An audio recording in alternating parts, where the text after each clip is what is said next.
Good afternoon to Kose sir. Good afternoon. Sir, we will now start. The participant will join meanwhile. Yeah, okay. So You I can think start earlier the earlier presentation sharing. session was ended early, later, right? That's why people are not joining. Yeah. No, but they will join just within a minute, 5-10 minutes. They will join. Okay. So let me share my screen.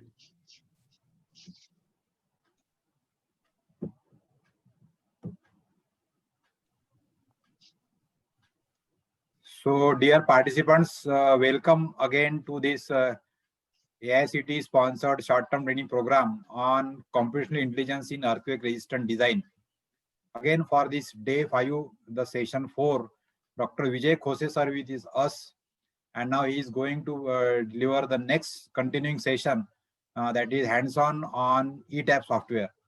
So one part we have covered in previous lecture. Now there are another lectures are there that will be conducted on tomorrow morning session. So they are very much important. Whatever now we are covering in our these different sessions, provisions made in the various IS code, what are the different parameters, how we have to consider them for different situation. So all that is important to use it in the software for analysis purpose. So I call upon Dr. Vijay Khose sir to start his presentation for this session now here. Okay, thank you, sir. And good afternoon, everyone. So in last session, we have seen like how we can create the geometry and then how we can apply the line load. So next is we have to apply the area load. So in area load, there are like two unique floors. One is typical residential floor and other is terrace floor. So in ETABS, we have one function available wherein we can define this unique floor loading and then we can apply it on the given floor. So if we go to ETAB screen,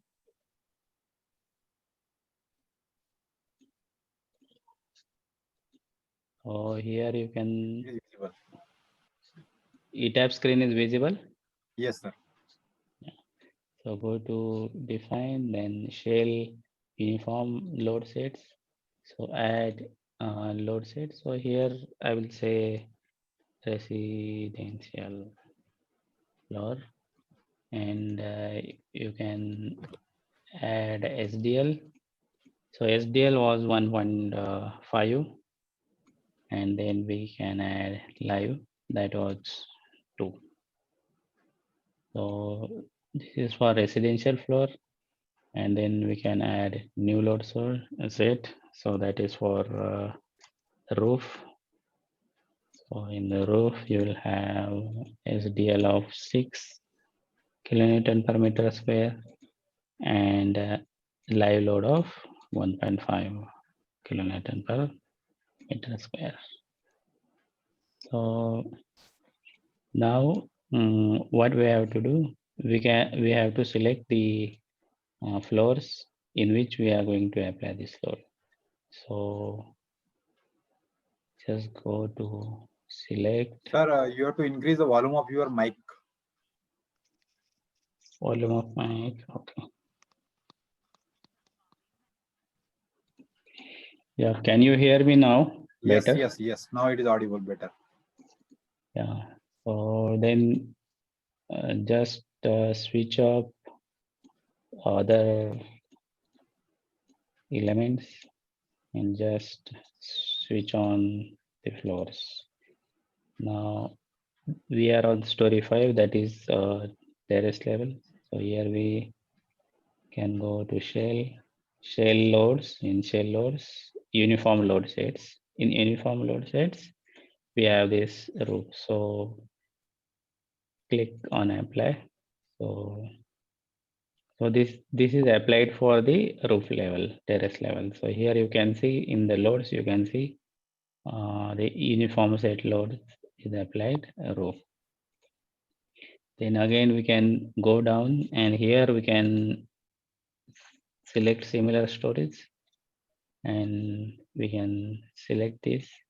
So here you can see like 64 cells are selected and all the stories like story 3, story 2, story 1 are selected.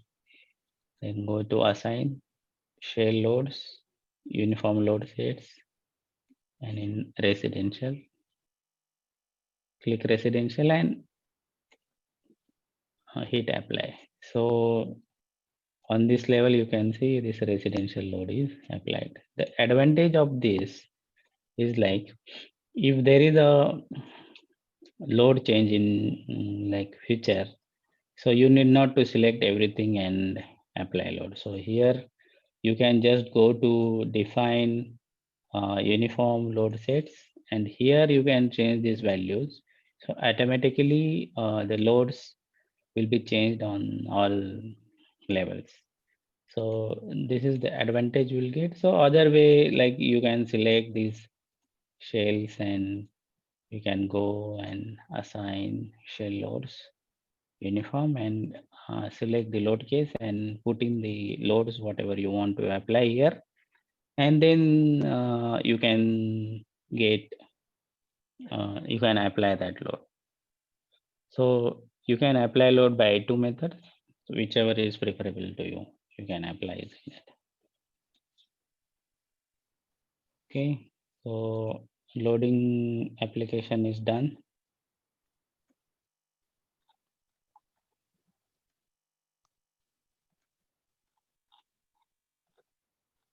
So any doubt till here?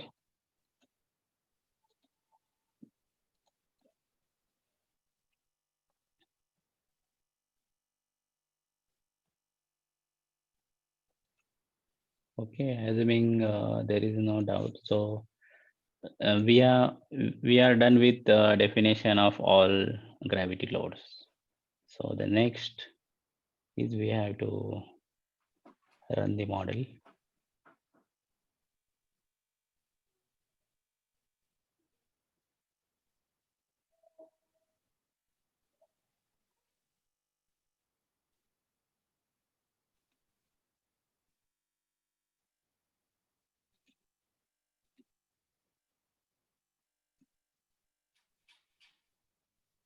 So your model is run. So go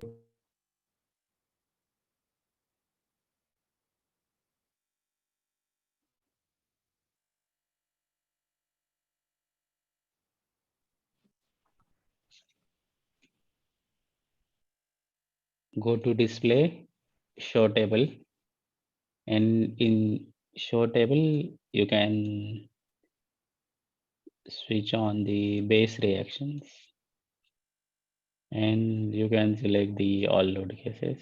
So we'll not select model for now. We'll select only 4 load cases. And you can see here we are getting a reaction FG of 13297 kN, then live load 3040, and live roof we are seeing nothing. So there is some issue here. So we have to go and check, define. So we have to unlock the model. So click on here. So now model is unlocked. Now go to define and uniform load sets in the roof. So here we should have consider this as roof live. So change to roof live. Now we can run.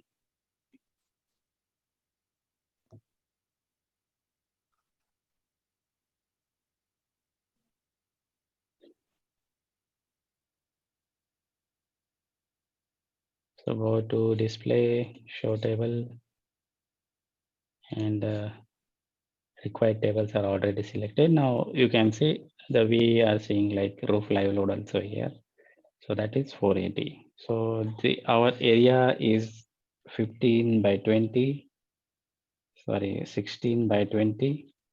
So 320 into 1.5 is like 480. So you can see roof live load is correct.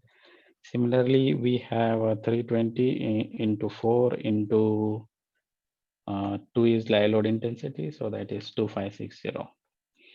So similarly, you can do calculation for SDL also, and you can do calculation for dead load.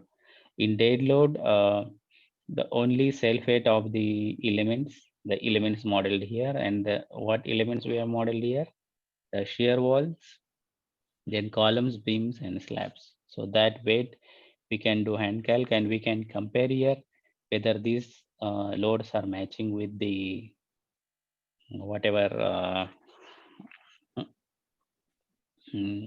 your hand calculation and whatever software is giving. So that is very important step before going ahead. We have to check this whether we are getting correct reactions or not. So once we are done with this, so next step would be to see like how this load is distributed on the beams, so that we can see. Go to display, load assign. You can say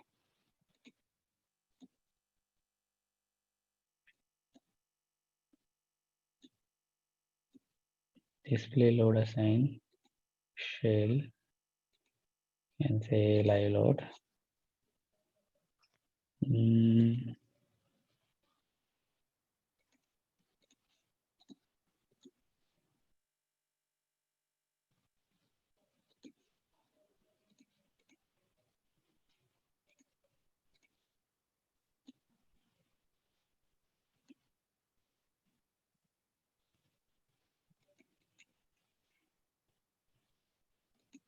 Yeah, so we have to select here display load assign frame, and in frame there are two options. One option is like whatever load you have applied directly on the frame, and other is like we have applied load area load, and that load will be transferred to the beams. So we want to see this load.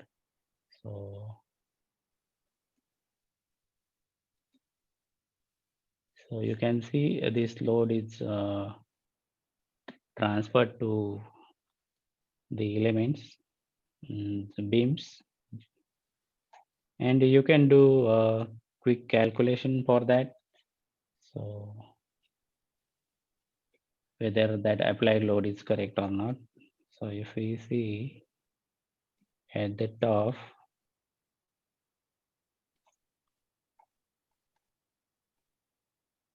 let me go to elevation.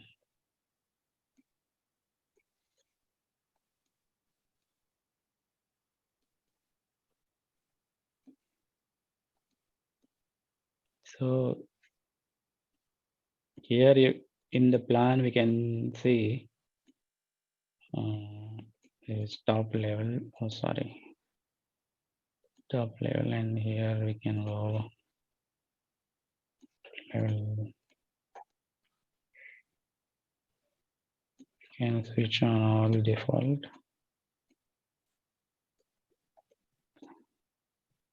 So at the top level here, we can see here that outside we have a 6.7 load, 6.72 kilonewton per meter on the exterior walls, that is parapet weight.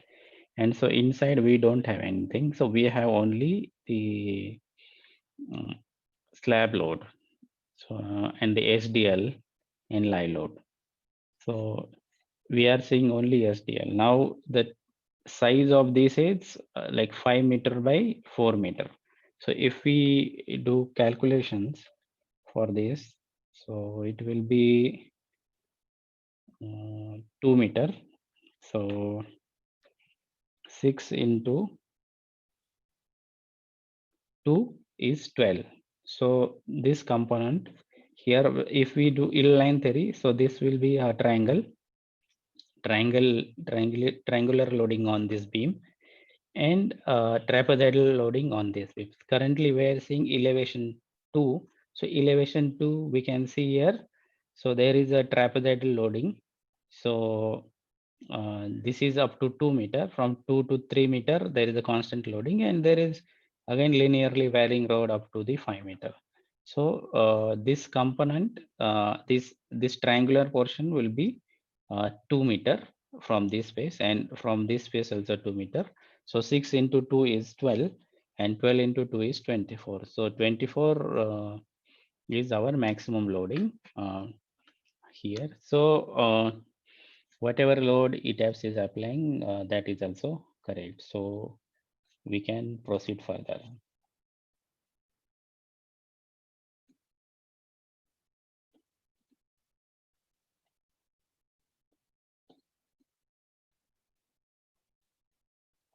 So once we are done with this, we can also see the forces in the element. So we can just click on this, and for any load we can see values for at controlling station. We can apply this. So you can see here. So we have to check whether the bending moment diagram, shear force diagram, and axial force diagram is making sense or not. So you can see that as we are going down, so there is an increase in column axial load. So that makes sense. So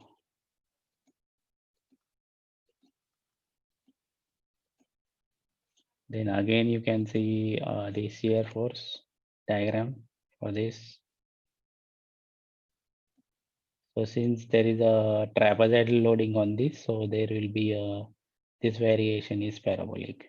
So you can see, and you can also see, like, since this is symmetric building, so whatever shear value we are seeing on the this end is also matching with this. So similarly, you can check other things. You can also see moment. So moment also at the end we are getting fixity, and here at the middle we are getting positive moment, and at the intermediate support we are getting the negative moment.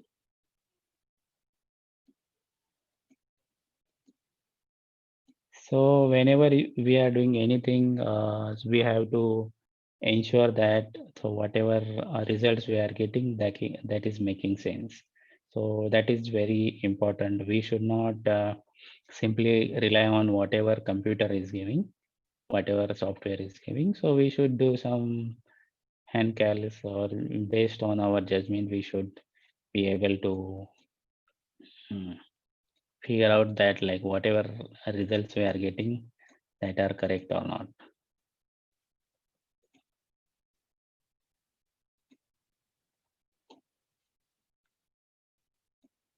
So this was about the gravity loading. So next we are going to start with the seismic loading.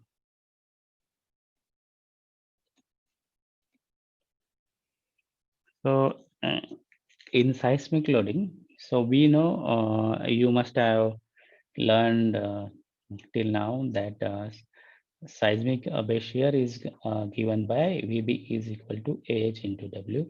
VB is the design lateral force due to seismic action. AH is the coefficient of horizontal seismic, design horizontal seismic coefficient is the AH, and W is the seismic weight. So this AH is further we can get by the expression that is equal to G by 2. G is the zone factor, and SA by G is the spectral ordinate that we can get from the response spectrum. R is response reduction factor, and I is importance factor. So let us go into the details of this parameter. So how we can get these parameters. So any location in India, You can classify it like based on the your location, and the code has provided, like IS 1893 has provided the seismic zone map for the country.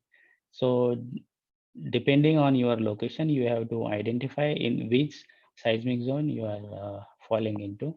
So once you identified that, then for each seismic zone, code has provided the seismic zone factor. So in our case, we are assuming that we are into seismic zone 3. So corresponding zone factor will be 0.16. So other way to get the seismic zone factor is code has provided uh, seismic zone factors for the some important cities, zone and seismic zone factor in a tabular format. So from that, we can read and we can get that. So next is the importance factor. So how we can get the importance factor. So basically code has classified structure into three classes. So the one is like critical and lifeline structure. Other class is business continuity structures, and third one is all of the rest. So what is critical and lifeline structure? The critical and lifeline structure are the structures. Those structure has the post earthquake importance. That means we need this structure to be functional after the earthquake event. So the such structures are like your fire station buildings, then bus station buildings, or radio station buildings, television building, hospital buildings, and the lifeline structures are your school buildings. So these structures should be designed for higher importance factor, and the importance factor for this structure is 1.5. So other structure is the other business continuity structures. What code is defining as residential or commercial buildings other than listed in one with occupancy more than 200%. That means if you have any commercial or residential building where the occupancy is more than 200%, then we have to consider importance factor as 1.2. And for all other structure, we have to consider 1.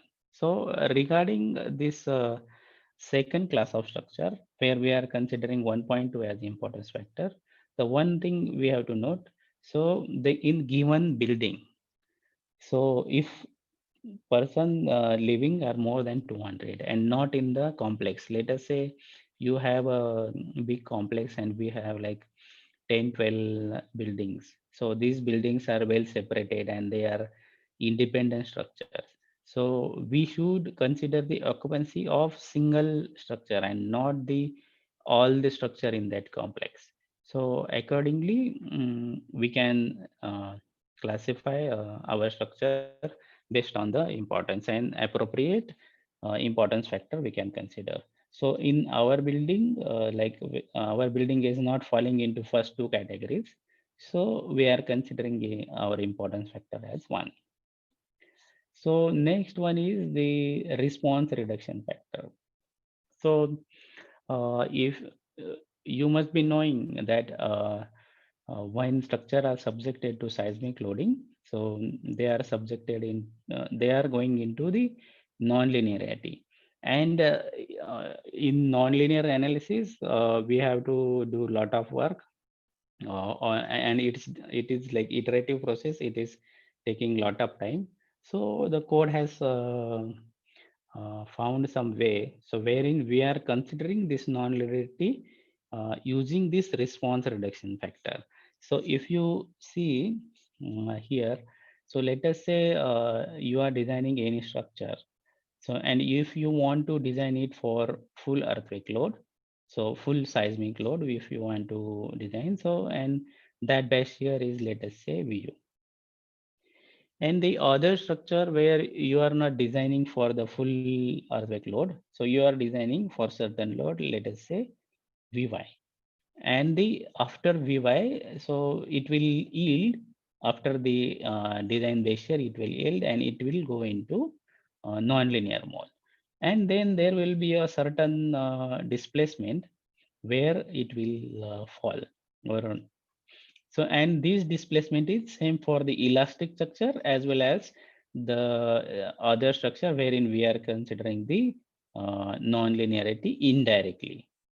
So if you take the ratio of delta m, that is ultimate displacement divided by yield displacement, so that ratio is equal to approximately equal to R, and that is called as response reduction factor.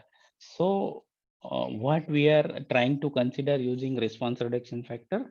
So first of all, we want to consider the nonlinear behavior of building. And the second is we are trying to consider inherent system ductility, redundancy, and overstrength. So these 3-4 factors we are trying to consider using response reduction factor. So how we can get the response reduction factor? Response reduction factor is provided in table 9 of code IS 1893, and we can go to that table and we can see the response reduction factor for the different lateral load resisting system.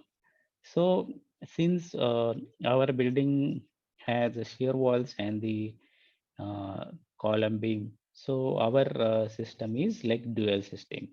And for the dual system, uh, there are like different classes. So one is based on the whether your walls are ductile or not, and second is your moment frame is ductile or not. So in our case, we are considering both as ductile. So our response reduction factor will be for buildings with ductile RC structural walls with RC SMRF. So special moment resisting frame and the ductile RC walls, and the corresponding response reduction factor is 5. So the next parameter is design acceleration coefficient. So what code has done? Code has provided two response spectra for the uh, two different methods. So first method is equivalent static method, and other method is response spectrum method. So we will come to this, like what is the response reduction factor, sorry, what is the response spectrum method and what is equivalent static method. We will come to that later. But here we need to understand like what is the difference between these two spectrums. So you can see in the equivalent static method spectrum, you can see this portion is like flat here. Uh, and here in the other spectrum, that is 2B, therefore response spectrum method. So you can see this portion is linear. So why this is given? So actually in equivalent static method, we are considering only single mode for the analysis. Whereas in the response spectrum method, we are considering multiple modes depending on the modal mass participation. So for response spectrum method, we should have at least 90% modal mass participation. And the equivalent static method, we are considering only fundamental mode. So if we consider, let us say this spectrum for the equivalent static method, and let us say your period is somewhere here, but there is a possibility that your period may get elongated. And if your period is getting elongated, so then what will happen? So the SA by G value will increase, while we will end up with designing our structure for lower SA by G. That's why since we are considering only one mode here, so we are taking this portion as flat for the equivalent static method, and for the response spectrum method we are considering multiple modes. So we are not I mean, there are chances of missing this higher SA by G which will be experienced by structure is less. That's why we are considering this spectrum for the response spectrum and this for the equivalent static method. So depending on the method we are selecting, we have to select this response spectrum, and this response spectrum is depends on the uh, type of soil also. You can see like there are different curves for the type 1, type 2, and type 3 soils. Now, the next question is like how we can classify the soil. So what is the basis on which we can classify soil? So currently in our code, the soils are classified based on the N values, and these N values are considered for the top 30 meter. And let us say if you have a different layer in the top 30 meter, then you have to consider the weighted average, and then you will get some value. That value we have to compare with this table. If your N value is above 30, then your soil type is 1. And if it is between 10 and 30, then your soil type is 2. And if it is less than 10, then your soil type is 3. So in our case, we have assumed that our structure is resting on type 2 soil. So we know now the which curve we should follow. So next is the once you know like which soil type you have selected, then code has provided the expressions for getting SA by G value for the different range. So the first range is uh, up to 0.1 second, and between 0.1 to 0.55 you will have different expression, that is constant value of 2.5. And then from 0.55 second to 4 second you have like 1.36 by t, and beyond 4 you will have a constant value of 0.34. So the other important parameters that affects the SA by G ordinate is the ductility. So in earlier code, there were the different ductility values for the different material. But from this code, so what code is saying, like the damping value should be 5% of critical for all material. And it is also same for the all analysis method you are using. So irrespective of the material of construction and the structural analysis method you are using, we have to consider the 5% damping. And this response spectrum is provided for the 5% damping.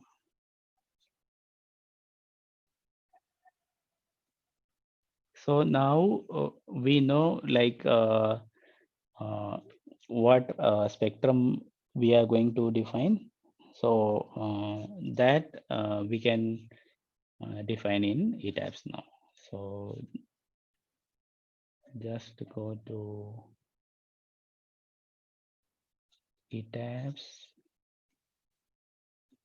go to define and define function response spectrum. So here we can select the appropriate code. In our case, it is IS1893. Then add new function. So you can write response spectrum IS1893 and type 2 spectrum we are using. So we know seismic zone is 3. So the zone factor is 0.16, importance factor is 1, soil type is 2, and response reduction factor is 5. So we can click OK here. So our response spectrum is defined.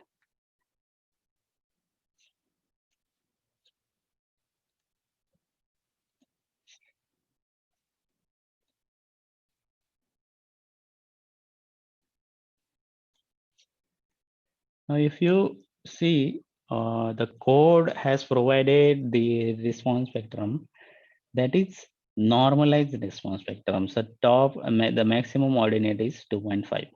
But this response spectrum, we have to modify it for the your zone factor. So if you multiply it by Z, so it will be your it will be applicable to your seismic zone. Again, if you multiply uh, or if you multiply this SA by the ordinate by Z by 2, that means zone factor divided by 2. So that will give you a design response spectrum.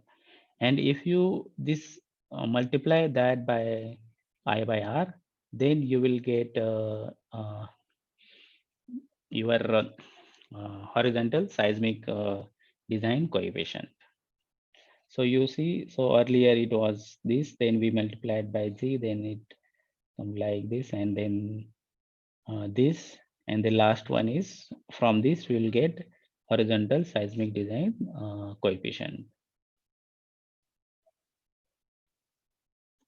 So this was about the spectrum where like we have everything was available in the ETABS. So if you are using code spectrum, then we know how to define it.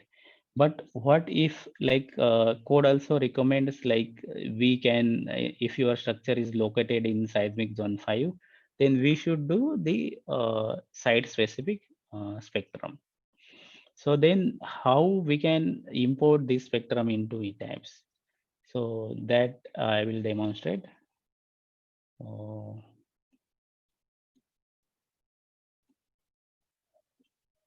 So we can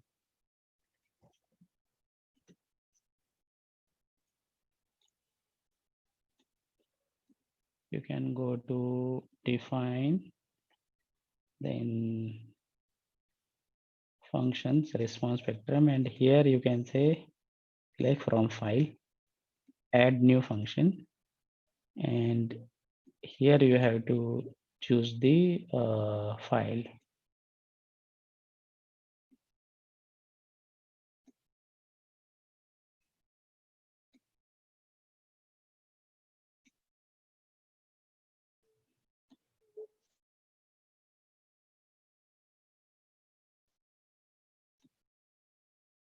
So you have to go to the folder where this file is saved.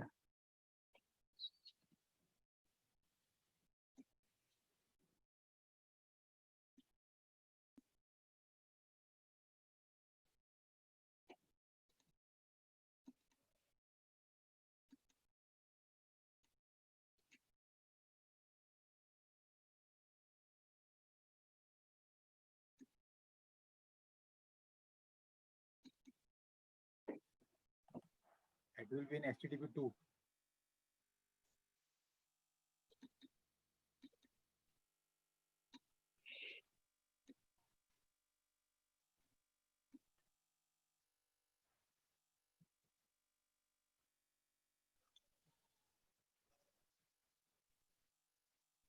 So once you select the file, you will get this spectrum. So you can import that. And one thing you have to note that the data should be entered in period versus acceleration.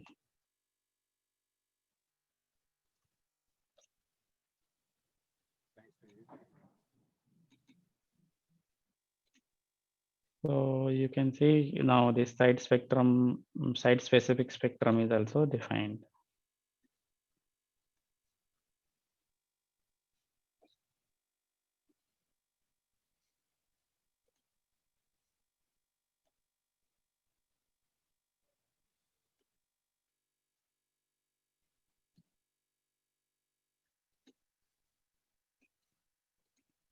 So from the for defining base shear, we are done with this part like AH.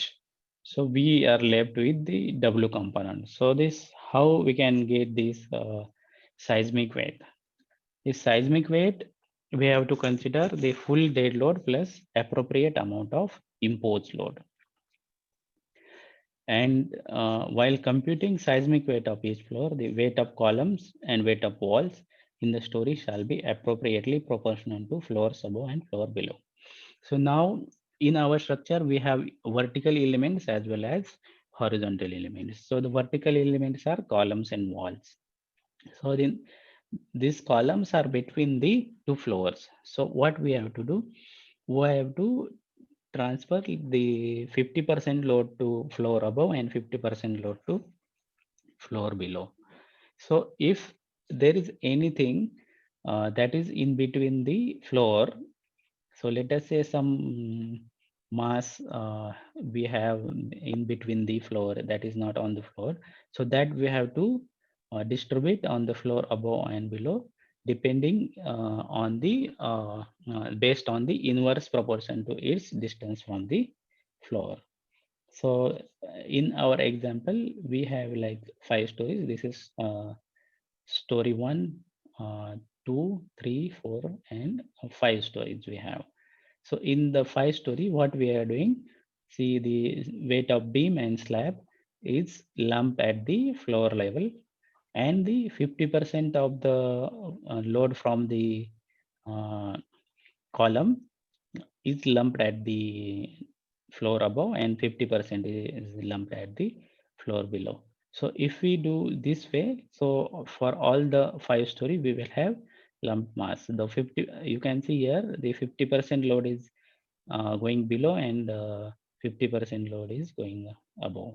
So one floor at the floor level, all the masses are lumped. So the code is saying like we have to consider the percentage of the live load. Now, how much percentage of live load we should consider? So code is providing a table. So in table, it is given if your live load is up to and including 3 kN per meter square, then you have to consider the 25% of the live load. And if it is above 3%, then we have to consider 50% live load. So then what about the roof live load? So code is saying like if there is any load on the roof, so that a live load on the roof, that should not be considered. But if there are some like permanently fixed equipments, so that we have to consider. And apart from this, if we have any like better estimate, and if we think that during earthquake that more than 25% or more than 30% of the live load, more than 50% of the live load is present, then we can consider this. But in any case, whatever specified in the code, that minimum values that we need to consider. So we cannot take lesser than these values. So with this, we will complete all the parameters that are required to calculate the base year. So now the next step would be to define the mass source in the ETABS. So we can go to define the mass source. So since our model is run, we have to unlock, go to define, then mass source, modify mass source, and here in modify mass source, you can see element self-weight, additional mass, and specified load pattern. So we are going to ignore this, and we are going to consider only specified load patterns. So in specified load patterns, we are taking dead load 100%. This dead load is like the self-weight of all elements. So that we are considering live load, SDL is also type of dead load. So that is also we are going to consider 100%. And the live load. So our live load intensity was 2 kN per meter square, which is less than 3. So we are going to consider only 25%. And here the roof live load, we are not going to consider. So with this, we have completed the parameters required for the seismic load here. So Does anybody has any question till here?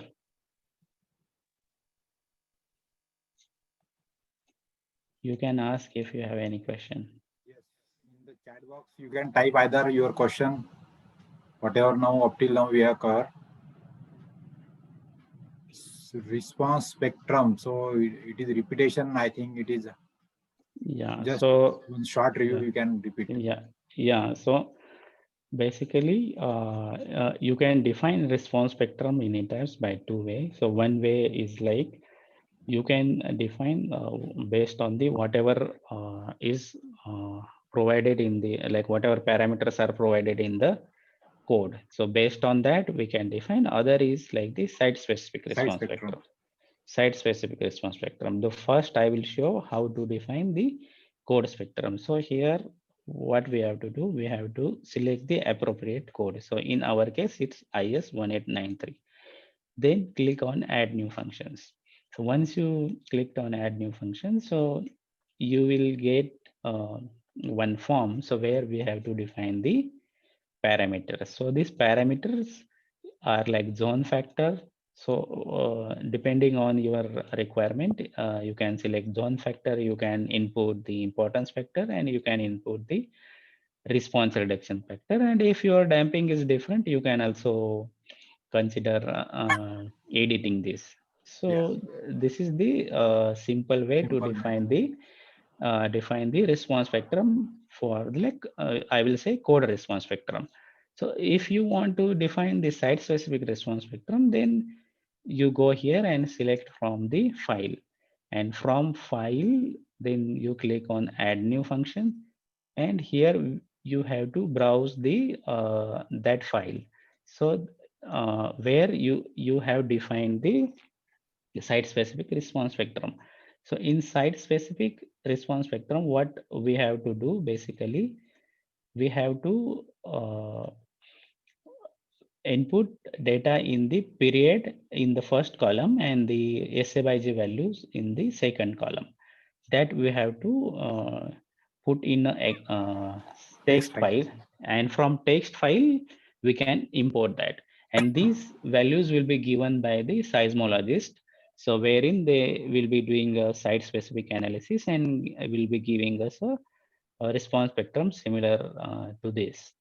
So, and this site specific response spectrum is different for the different location. So it will consider the all the epoch corresponding to your site. So this is how we can define the response spectrum. So is there any other question? apply seismic loading for zone 4 and 5, especially vertical loading. So that I will come to this. That is already covered in the next lecture. So I will come to that later.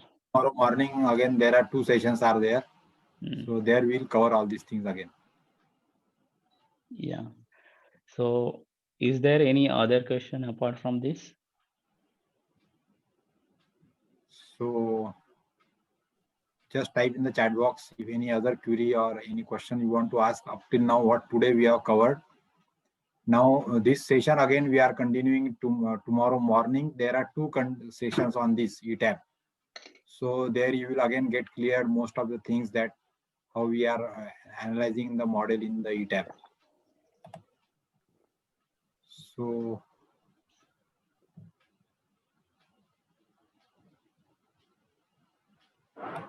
I think no questions again now they are there. If anybody wants to unmute himself, they can also directly ask the question.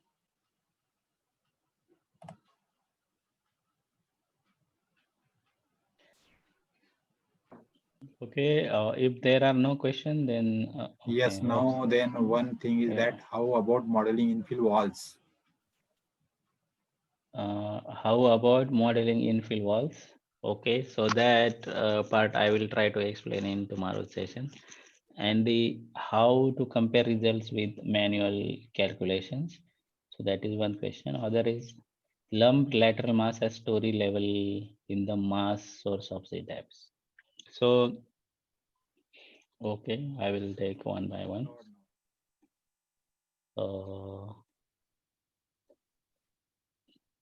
So basically, what code is saying, we have to lump the mass at the floor level.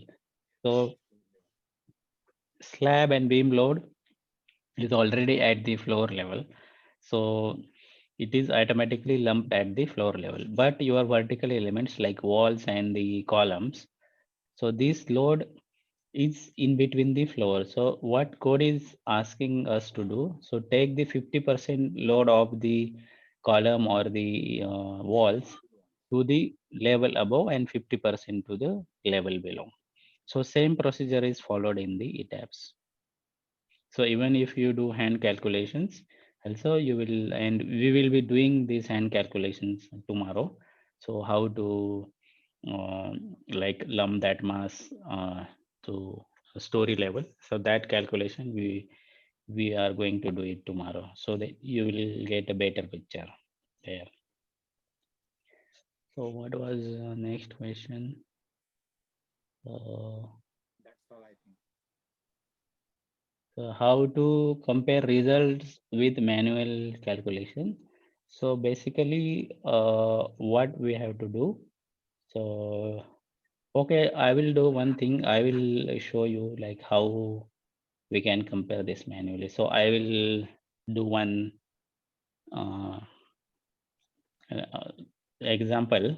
So wherein like I will show you how we can compare that. So that will also clear your doubts. Okay. Okay. Thank you. Then I think Come here for this session. yeah. Thank you. Yes, sir. So yeah, again, we will meet tomorrow morning at 9:30 with this session continuing on hands-on on ETAB. And there again, we will continue, and whatever your doubts will be there, all they will be cleared by Dr. Vijay Khose, sir. So thanks, sir, for joining this wonderful session here. And thanks to all the participants for patience listening. And tomorrow there are all the sessions are very much interesting. Now these two sessions are hands-on, so that we will give you the most important glimpses of that modeling in ETAB for seismic design. And then last two sessions are very much also interesting. So see you then tomorrow morning. Till then, goodbye here, and in 2-3 minutes now officially we will stop here for this session. Thank you. Okay. Okay. Thank you, sir. Thank you.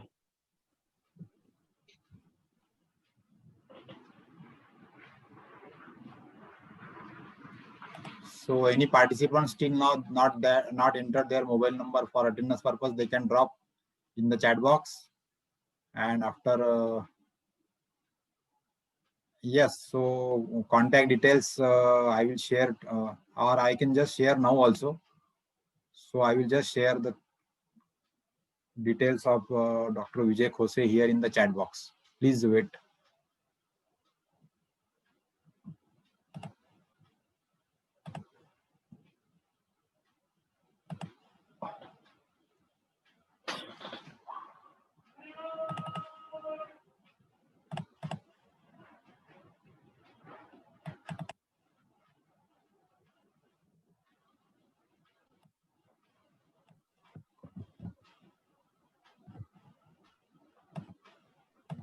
So here in the chat box, email address of Vijay Khose sir is given. So you can directly email your queries or you can get help. Next session will be tomorrow at 9:30. And there are two sessions by Dr. Vijay Khose sir tomorrow morning. Then third session was very much interesting. That is emotional intelligence, regarding emotional intelligence. And then last session will be again there. And then we will have the feedback. And then tomorrow evening after 4:30, then you will receive one of the exam detail. So online exam you have to appear for, and that will be based on the objective questions. So demonstration regarding that will be given in the fourth lecture tomorrow. And then accordingly you have to appear for that exam, and then this STDP will successfully completed. So thank you. Other instruction that will be shared you on WhatsApp.